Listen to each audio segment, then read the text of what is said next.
नमस्कार, बहुत स्वागत है आपका इंडिया वॉइस पे। मैं हूं आपके साथ समृद्ध मिश्रा। वक्त हो चला है देवभूमि समाचार का, तो शुरुआत करते हैं बुलेटिन की पहली खबर के साथ। त्योहारों के सीजन को देखते हुए घुसपैठ और असामाजिक तत्वों की गतिविधियों की संभावनाएं बढ़ जाती हैं, जिसे रोकने के लिए कॉर्बेट टाइगर रिजर्व प्रशासन ने पूरे क्षेत्र में हाई अलर्ट जो है वो घोषित कर दिया है। आपको बता दें, विशेष रूप से होली पर्व के दौरान सुरक्षा व्यवस्था को और सख्त कर दिया गया है, ताकि किसी भी तरह की अवैध गतिविधियां, खासतौर पर शिकार की घटना ना हो सके। इस संबंध में जानकारी देते हुए कॉर्बेट टाइगर रिजर्व के निदेशक डॉक्टर साकेत बडोला ने बताया कि हर बड़े पर्व और आवश्यक अवकाश के दौरान यहां इलाके में विशेष सतर्कता बरती जाती है।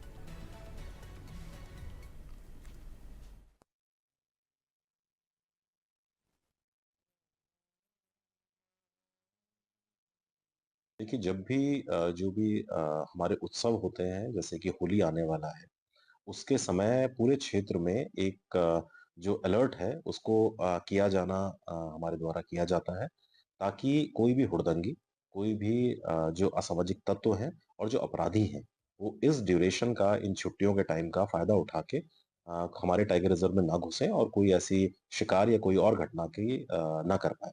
इस हेतु पूरे टाइगर रिजर्व क्षेत्र में अलर्ट कर दिया गया है। इसके अंतर्गत हमारी जो टीम है, जो हमारी फील्ड टीम्स हैं, वो लगातार क्षेत्रों की गश्त करेंगे, स्पेशली जो बॉर्डर वाले एरियाज हैं उनकी।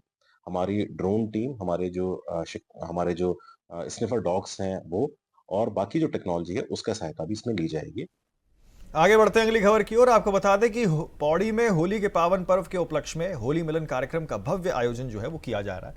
कार्यक्रम में क्षेत्र की महिलाएं, सामाजिक कार्यकर्ताओं और स्थानीय लोगों ने बढ़ चढ़कर भाग लिया है। इस अवसर पर कांग्रेस नेत्री अरुणा कुमार मुख्य अतिथि के रूप में उपस्थित रहीं। वहीं होली मिलन कार्यक्रम की शुरुआत पारंपरिक रीति रिवाजों के साथ की गई है, जहां महिलाओं और स्थानीय कलाकारों द्वारा कुमाऊनी और गढ़वाली लोक संस्कृति से जुड़े पारंपरिक होली गीत प्रस्तुत किए गए।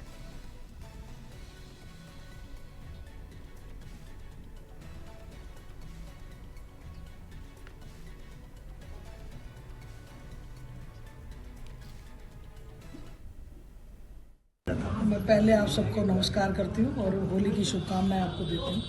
हमारा एक छोटा सा आयोजन था और मैं महिला जागृति समूह की सभी महिलाओं को बुला के, मुझे लगा कि विशेष मैं महिला हूँ तो महिलाओं के साथ फूलों की होली खेली जाए, और मैं इसी मंच के माध्यम से जो है, जागृति मंच के माध्यम से प्रदेश के सब प्रदेशवासियों को होली की शुभकामनाएं देती हूँ। और एक अच्छा आयोजन हमारा रहा होली का आज, और सभी को मेरी विशेष शुभकामनाएं। तो वहीं काशीपुर में भी होली मिलन समारोह का आयोजन हुआ, जिसमें कलाकारों ने रंगारंग प्रस्तुतियां दिखाई हैं। शहर के नगर निगम प्रांगण में चले इस भव्य आयोजन में स्थानीय कलाकारों ने मंच को संभाला और यहां पर समा बांध दिया। इस कार्यक्रम में सूबे के मुख्यमंत्री पुष्कर सिंह धामी ने भी हिस्सा लिया है।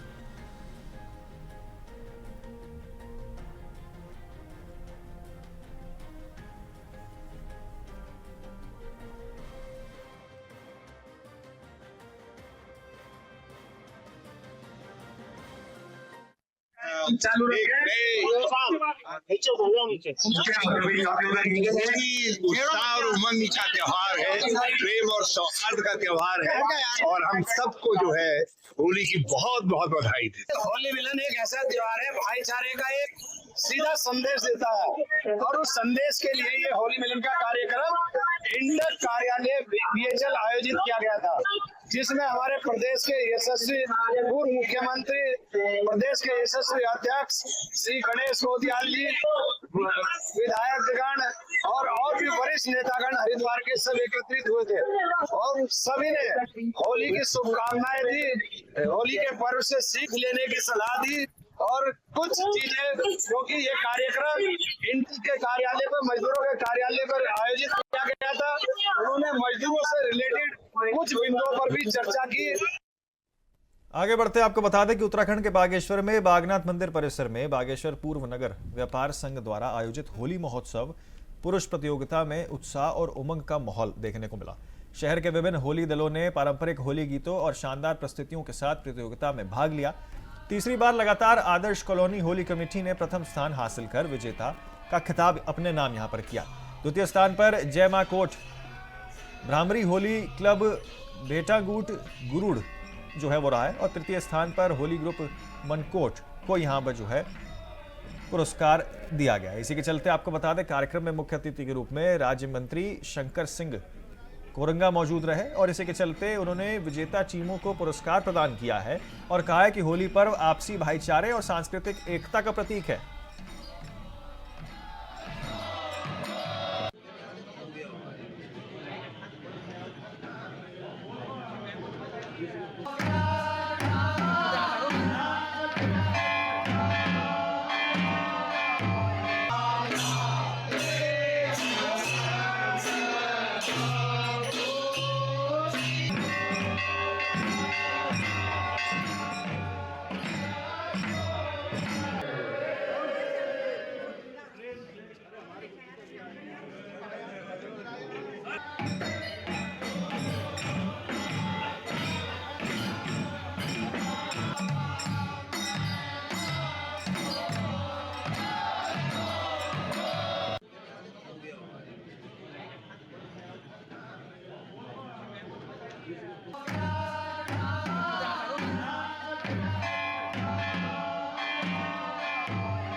आगे बढ़ते हैं अगली खबर की ओर। आपको बता दें कि हरिद्वार के लक्सर कोतवाली पुलिस ने हत्या के प्रयास के मामले में वांछित 2 आरोपियों को गिरफ्तार किया है। इमरान निवासी नरेजपुर की शिकायत पर 20 फरवरी को मुकदमा दर्ज किया गया था। आरोप है कि उसके भाई पर जान से मारने की नीयत से हमला किया गया था, जिसके बाद से आरोपी फरार चल रहा था। आपको बता दें, एसएसपी हरिद्वार के निर्देश पर आरोपियों की गिरफ्तारी के लिए विशेष टीम गठित की गई थी। गिरफ्तारी से बचने के लिए यहां पर सावेज और सुल्तान लगातार अपने ठिकाने बदल रहे थे।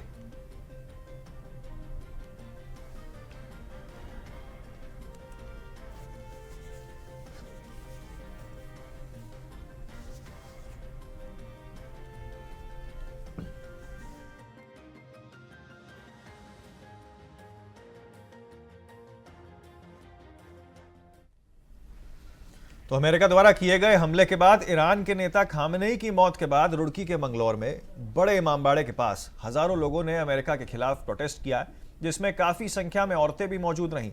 सभी लोगों ने अमेरिका को तानाशाही बताते हुए कहा कि जब 1400 साल पहले यजीद की तानाशाही नहीं चली तो आज अमेरिका की तानाशाही भी नहीं चल पाएगी। देखिए वहां का नजारा।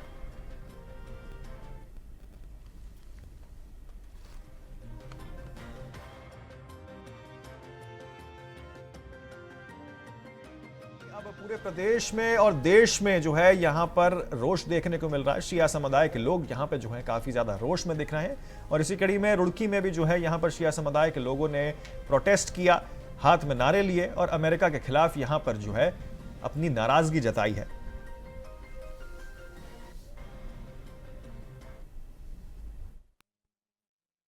सबसे पहले मैं शहादत सैयद अली खामेनेई का पुरस्कार तमाम उम्मत को पेश करता हूँ, सारी दुनिया को पेश करता हूँ।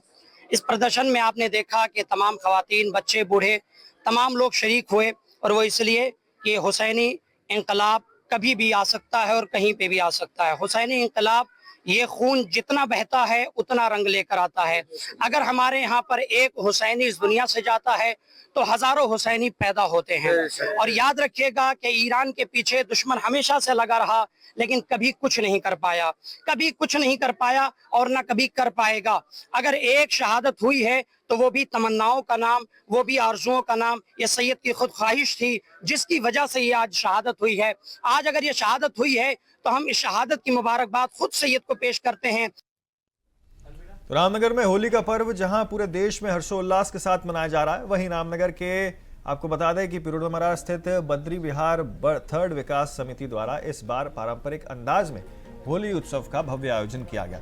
ढोल नगाड़ों और कुमाऊनी वाद्य यंत्रों के मधुर गूंज के बीच पूरा क्षेत्र रंग और उमंग से सरोबार हो गया। समिति की इस अनूठी पहल में खास तौर पर पहाड़ी संस्कृति को जीवंत रखने पर जोर दिया गया।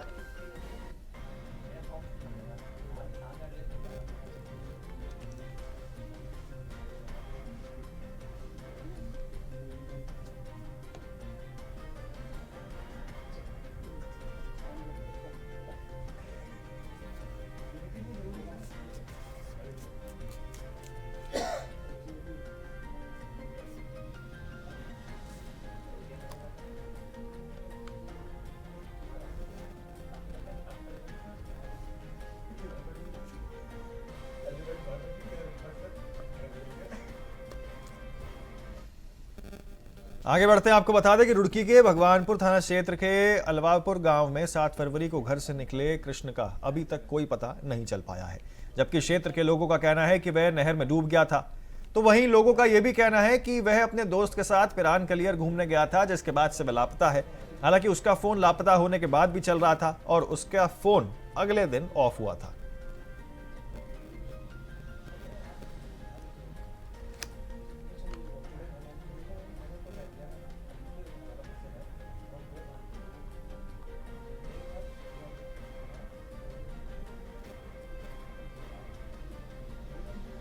तो आपको बता दें किस तरीके से लापता बेटे के बाद अब पूरे क्षेत्र में तनाव है।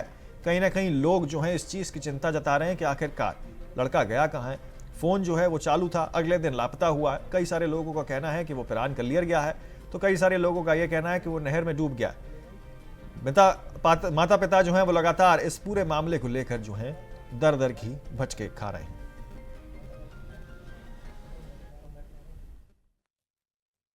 नहर में डूबने के बाद कई बार ऐसे हमें संज्ञान में तथ्य आए हैं कि बॉडी बहुत दिनों बाद मिलती है या नीचे रेत में दबने के भी चांस होते हैं, या चूंकि नहर काफी आगे तक जाती है तो कहीं नीचे से पानी के फ्लो में बह गई हो। मैं ऐसा तो नहीं कहूंगा कि नहीं मिल पाएगी, लेकिन थोड़ा अभी कठिन है स्थितियां, तो हम अपनी सर्च और जो पुलिस SOP उसके हिसाब से काम कर रहे हैं। जल्दी हम होपफुल है कि कुछ काम हो। मैं आदित्य की मम्मी, मेरा 7 तारीख से बच्चा गायब हुआ। कहाँ गायब हुआ? वो यहाँ से क्लियर से कह रहे गायब हुआ और कोई पता नहीं लग रहा उसका। मुझे सबूत चाहिए। नहीं, सबूत कैसे चाहिए? गुमशुदगी की आपने कभी रिपोर्ट दर्ज कराई पहले? ना जी, कोई रिपोर्ट ही नहीं ले रहा था। रिपोर्ट नहीं ली उसकी कोई भी। कह रहे कि वो गुम हो गया या कोई ऐसे। तो यहाँ पर बहुत केस होते रहे। 7 तारीख की जी, तो कहीं तलाश नहीं किया आपने? हमने बहुत सारे कहीं तलाश किया, 10 दिन वहाँ पे जाल पे भी पड़े रहे, वहाँ भी कुछ नहीं मिला उसका। पुलिस में तहरीर दी आपने? पुलिस ने वालों ने तहरीर ली नहीं हमारी। कहने लगे ऐसा तो यहाँ पे अक्सर करके होता रहता है। जो है 7 तारीख से लापता है, ना उसको पता लगा नहर के अंदर है ना उसको पता बाहर। और हमने कल फोन के लिए कुछ निकलवाई है, तो छोटे फोन आया 11:10 पे बंद। उसके बाद हमने पूछा इंस्पेक्टर साहब से कि 11:10 पे फोन बंद हुआ है, यहाँ तो लोकेशन बंद होगी इसकी, कि आगे कहाँ है। तो वो कहते हैं कि जी 52 मिनट फोन आ गया, यहाँ से 52 मिनट के अंदर चला गया फोन क्लियर से कि आपका बेटा डूब गया। तो सर 52 मिनट के अंदर छोटोपुर से क्लियर सिर्फ आके डूबना, निकलना, बंदा बच के, और बंदा जवाब दे रहा है निकल के बाहर के आपका बच्चा डूब गया। तो सर वो कैसे? या तो उसका प्रूफ दिखा दो मेरे कोई, हम अग्री कर लेंगे उस चीज से। इस बार को कौन कह रहा है कि डूब गया? जो भी वहाँ सारे बता रहे, पुलिस वाले भी डूब गया। ऐसे कैसे डूब गया? लड़का वो कुछ बता नहीं रहा। लड़का तो वो हम जाता है पूछते उससे, वो तो बताता है, कहता बस डूब गया जी, मैं पहले हो गिरा बाद में मेरा डूब गया जी। ऐसे कैसे डूब गया सर? हम ऐसे कैसे बाले इस बात को? 7 तारीख के बाद 10 दिन हम झड़ने बैठे रहे, वहां भी कोई डेड बॉडी नहीं मिली, कोई जवाबदारी नहीं है, शासन का वहाँ कोई भी लेन देन नहीं है। लाइट भी हमने खुद की लगाई, खुद के बैठे, खुद की रोटियां खाई, खुद का टाइम खराब किया अपना, हमें वहां भी कोई प्रूफ नहीं मिला।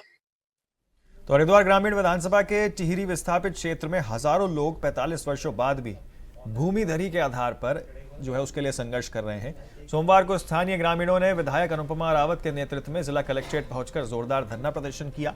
इस दौरान यहां पर SDM और ADM ने प्रदर्शनकारियों को समझाने का प्रयास किया, लेकिन ग्रामीण अपनी मांगों को लेकर अड़े रहे।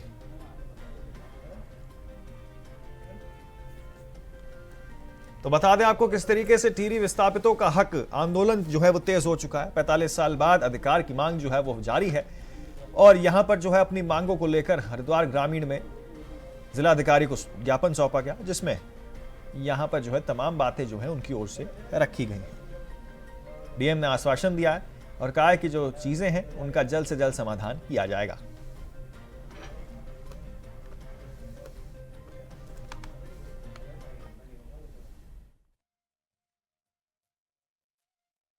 जो यशस्वी विधायक हैं हरिद्वार ग्रामीण, लगातार जनता के जो मुद्दे हैं उनको उठाने का काम कर रही हैं। अभी आपने देखा होगा कि हमारी पदयात्रा भी थी बिजली के बिल को लेकर के, कि जो सरचार्ज माफ और बिजली हाफ को लेकर के बहन अनुपमा रावत जी ने बहुत अच्छा प्रयास किया है।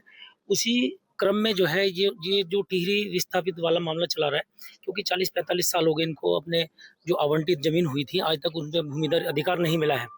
उसी के साथ साथ जो हमारे वन गुजर भाई हैं उनको भी वनों से बाहर किया गया था कि भाई उनको भी एक एक पट्टे दिए गए थे अपनी अपने रहन सहन के लिए, अपनी जोत करने के लिए, अपने पशुओं को रखने के लिए, अपने रहने के लिए। मैंने डीएम हरिद्वार को 25 तारीख को एक लेटर सेंड किया था, जिसमें मैंने ये कहा था कि मैं आज के दिन 2 मार्च को यहाँ उपवास पर बैठूंगी। तो हमारी जो प्रमुख मांगे तो बहुत हैं, लेकिन जो कुछ प्रमुख मांगे हैं उनमें से एक हमारे टिहरी बांध विस्थापित हैं, जिनको 45-46 साल पहले पथरी हरिद्वार में भाग 1, 2, 3, 4 में बसाया गया। उसी तरीके से हमारे वन गुज्जर भाई हैं, उनको राजा जी टाइगर से ग्राम पथरी और ग्राम गैंडी खत्ता में बसाया गया। लेकिन 2016 26 दिसंबर तत्कालीन सरकार द्वारा मंत्रिमंडल का एक फैसला था, जिसमें इनको भूमिधर अधिकार ये ले लिया गया था फैसला। तो उस फैसले को क्रियान्वयन में इतना वर्ष क्यों लग गया? आपने देखा होगा, जितना आपको जानकारी है, तो उसमें सदन में भी इनकी मांग रखी गई और कई बार मीटिंग हुई यहाँ पर, लेकिन आज भी सिर्फ गोल गोल ये बातें घुमाई जा रही हैं। उसी तरीके से मेरे विधानसभा में पुरुषोत्तम नगर, कमला नगर है। एक तरफ तो हम कह रहे हैं कि हम जनता तक सारी सुविधा पहुंचा रहे हैं, लेकिन ये 2 कस्बे ऐसे हैं जिनके पास सिर्फ वोटिंग राइट है एमपी और एमएलए में, लेकिन उसके अलावा कोई राइट नहीं है। ना इनकी सड़क बनती है, ना टॉयलेट्स बना सकते, क्योंकि ग्राम ही नहीं घोषित है ये। तो फिलहाल जो है एक बहुत छोटे से ब्रेक के लिए रुक रहे हैं। आप बने रहें इंडिया वॉइस के साथ, कहीं ना जाएं।